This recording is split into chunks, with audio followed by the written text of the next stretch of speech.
Salve, moçada, beleza? Sejam todos muito bem-vindos. É uma grande alegria e satisfação nos encontrarmos aqui, bem faceiro. Tirada 30 questões para você revisar tudo de barroco e gabaritar na prova, tá? Barroco, o que é isso? Hoje eu acordei barroco, exagerado, dramático e cheio de contrastes emocionais. Olha aí, cara, top da galáxia. Então, esse é o barroco, a antítese, né? O certo, o errado, o homem em conflito interno. Isso é o barroco? Sim. Então vamos para as questões. De onde você tirou essas questões? Todas as questões de prova que vão estar na tua prova. Ah, parceria, parceria. Vamos lá então, gente. Primeira coisa, vamos lá. No barroco, o homem centra suas preocupações em seu próprio ser. Tendo em mira seu aprimoramento com base na cultura greco-latina? Não, cara. Aí o teocentrismo rola solto. Eu, pode esquecer. Isso é romantismo lá na frente, tá? Sem chance. Vamos para 2. O barroco apresenta como característica marcante o espírito de tensão, conflito entre o certo e o errado. Isso é um pensamento antropocentrista. Cara, isso é um pensamento teocentrismo, já com as vertentes do antropocentrismo. Então esse homem em conflito entre o céu e o inferno, certo e errado, perfeito, perfeito. Vamos lá. O barroco estabelece contradições entre o espírito. Cara, mesma coisa, professor, mesma coisa. É verdade, vamos lá. A arte barroca é vinculada à contra-reforma católica. Sim, gente. A contra-reforma, você traz o barroco com força.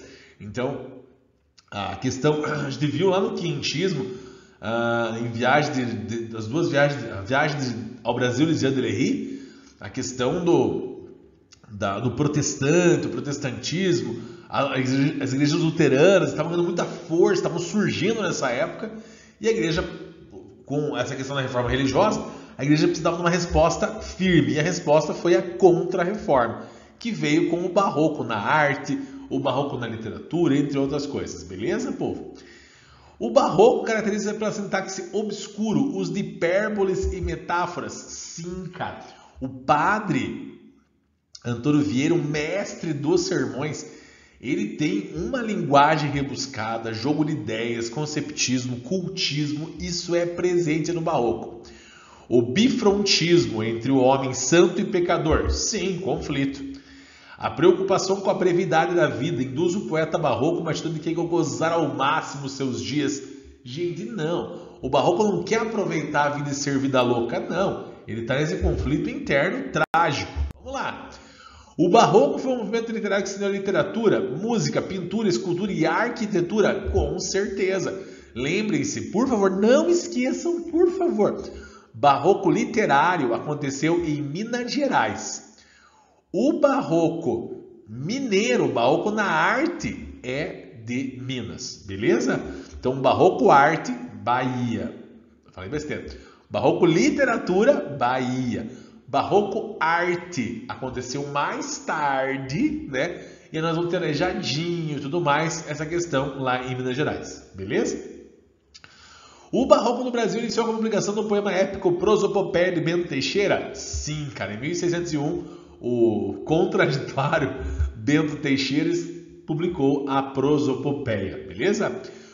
Mas não é tão importante, o negócio é você focar em dois caras, o Igor de Matos, o Boca do Inferno, e o padre Antônio Vieira, que é o mestre dos sermões. Esses dois aí são conflitantes. O barroco caracterizou o uso excessivo de figuras como hipérbole, antítese, metáfora, que já falamos agora há pouco.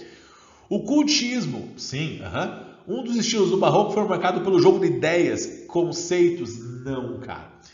Essa definição está perfeita se a palavra fosse conceptismo. Conceptismo, jogo de ideias, tá? Belezinha? Há o cultismo, mas não é o jogo de ideias e jogo de conceitos. 12. Uma das características marcantes desse estilo é a decoração do interior de casas, nas sacadas de prédios públicos. Sim, a arte barroca é isso mesmo. E lembre-se, a arte barroca ela vai sair da igreja. Então você vai encontrar em fontes, na sacada de prédio. Então a arte barroca está nas ruas para você olhar para aquilo e ter um impacto, fazer o que é certo e tudo mais. O barroco mineiro caracterizado por linhas retas. Linhas retas? Não, cara. O barroco são figuras retorcidas, o momento de maior drama, tudo torto assim e tal. Então pode esquecer. O barroco brasileiro é claramente associado à Igreja Católica? Com certeza, e também vinculado à Contra-Reforma. Desenvolve-se um período posterior à Contra-Reforma? Não, cara, é na Contra-Reforma. Acontece no contexto de reforma protestante e da Contra-Reforma da Igreja Católica.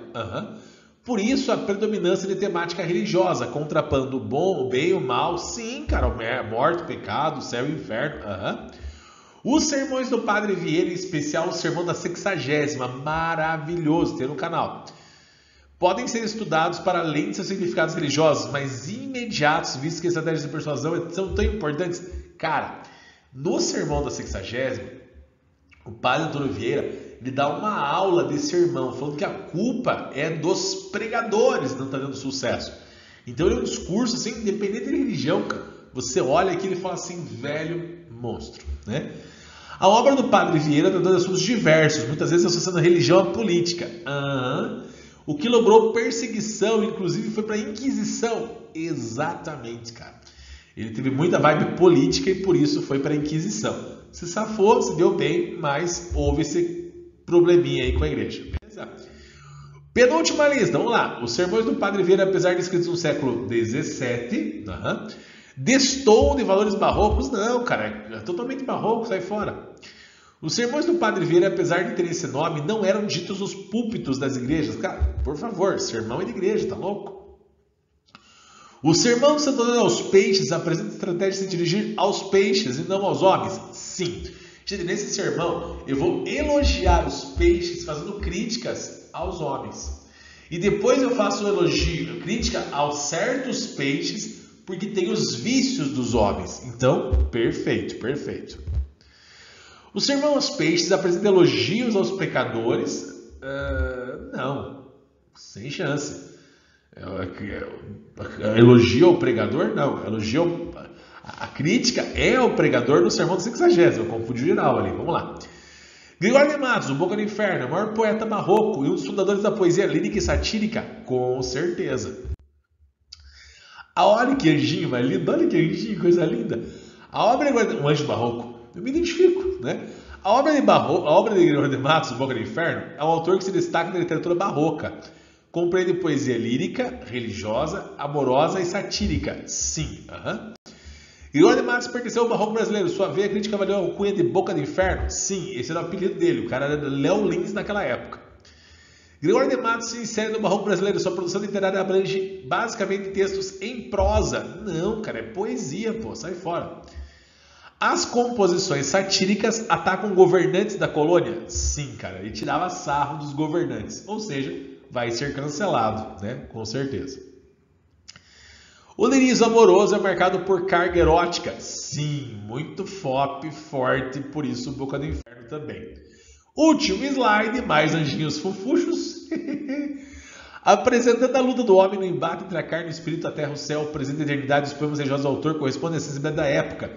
Encontra um paralelo na obra do seu contemporâneo? Sim, cara. Padre Vieira, o mestre dos sermões, e o Boca do Inferno, a poesia satírica, lírica, religiosa e erótica.